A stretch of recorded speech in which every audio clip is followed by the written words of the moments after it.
नमस्कार, मैं घनश्याम पालीवाल आप सभी का उम्मीद कॉलम में फिर से एक बार स्वागत करता हूं। रण संग्राम 2024 में महाराष्ट्र की 48 सीटों में से एक अमरावती लोकसभा मतदार संघ की सीट पर सभी की नज़र बनी हुई थी। यह सीट बड़ी ही दिलचस्प इसके लिए थी कि 2019 के चुनाव में शरद पवार एनसीपी के सुप्रीमो तथा उनके सहयोगी दलों के समर्थन से चुनाव जीतकर सांसद बने सौ नवनीत राणा। इन्होंने भारतीय जनता पार्टी से नज़दीकियां बनाई और भारतीय जनता पार्टी के साथ में काम करना शुरू किया। इसके बावजूद सौ नवनीत राणा तब बहुत ज़्यादा सुर्खियों में आई जब उद्धव ठाकरे इनके मातोश्री पर हनुमान चालीसा पढ़ने के लिए सौ नवनीत राणा मुंबई पहुंच गई। इसके बाद सौ नवनीत राणा के विरोधकों में सूची यह लंबी होते गई। उसके बावजूद सत्ता और सत्ता परिवर्तन में कुछ आरोप प्रत्यारोप की राजनीति हुई, जिसमें रवि राणा द्वारा विधायक कडू पर किए गए आरोप से इस सूची में विरोधियों के नामों में और नाम बढ़ते चले गए। परिणाम यह हुआ कि भारतीय जनता पार्टी ने अमरावती लोकसभा मतदार संघ से भारतीय जनता पार्टी का उम्मीदवार सौ सांसद नवनीत राणा को बनाया। नामांकन दाखिल करने के पूर्व तथा उम्मीदवारी जाहिर होने के पहले भारतीय जनता पार्टी के पदाधिकारियों ने भी सौ नवनीत राणा का खुलकर विरोध किया।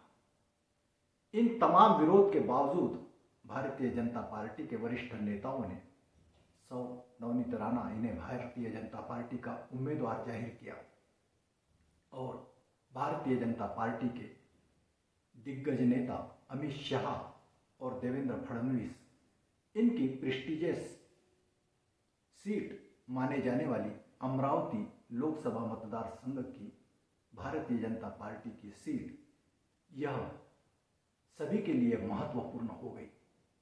नामांकन दाखिल करने के बाद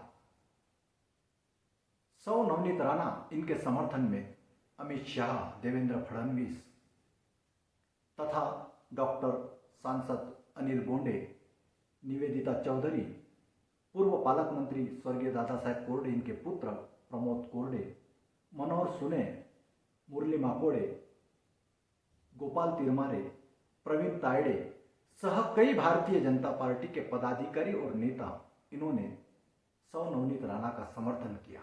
वहीं दूसरी ओर युवा स्वाभिमान के विधायक रवि राणा तथा युवा स्वाभिमान के पदाधिकारियों ने भी सौ नवनीत राणा का समर्थन किया। लेकिन दूसरी ओर सौ नवनीत राणा के पराजय को देखना चाहने वालों की सूची भी लंबी थी।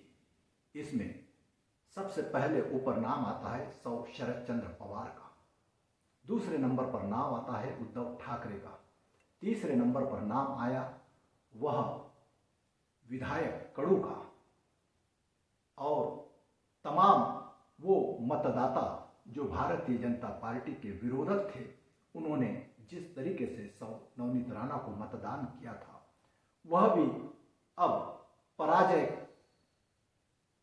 और जय का बदला लेना चाहते थे और यहीं से शुरू हुई राजनीति अमरावती लोकसभा मतदार संघ की।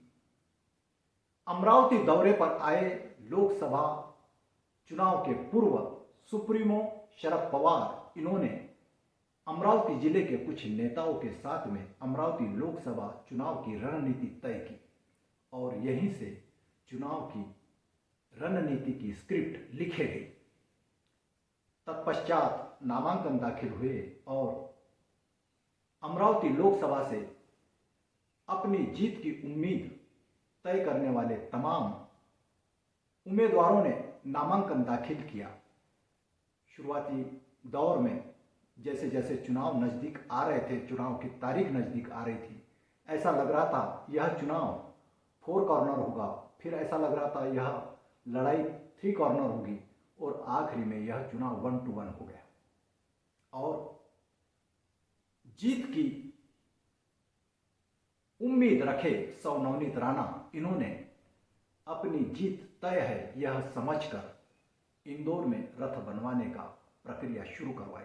वहीं मथुरा में पेड़े की ऑर्डर भी दे दी गई थी, लेकिन नीति को कुछ और ही मंजूर था। जीत हासिल की उम्मीद रखे सौ नवनीत राणा को पराजय का सामना करना पड़ा। ऐसे में भले ही सौ नवनीत राणा यह पराजित हो गई हो, लेकिन भाजपा और उनके सहयोगी दलों ने, मतदाताओं ने जिस तरीके से मतदान सौ नवनीत राणा के पक्ष में किया और सौ नवनीत राणा पर पूरा विश्वास दिखाया, अब आने वाले चुनावों में इसके परिणाम भी दिखाई देने लगेंगे। यह बात इसके लिए कही जा रही है कि जिस तरीके से नागरिकों में अब रोष और चर्चा दिखाई दे रही है, यह उन नेताओं के लिए सबक होगा जिन नेताओं ने सौ नवनीत राणा की पराजय की स्क्रिप्ट लिखी। उसमें चाहे भले ही भारतीय जनता पार्टी के खुद के पदाधिकारी क्यों न हो, आने वाले समय में इन नेताओं को भी इसी पराजय और जय की कठिन रास्ते से और इसी रणनीति का सामना करना पड़ेगा, यह बात तय है। आज के उम्मीद इस कॉलम में बस इतनी ही बात। जय हिंद, जय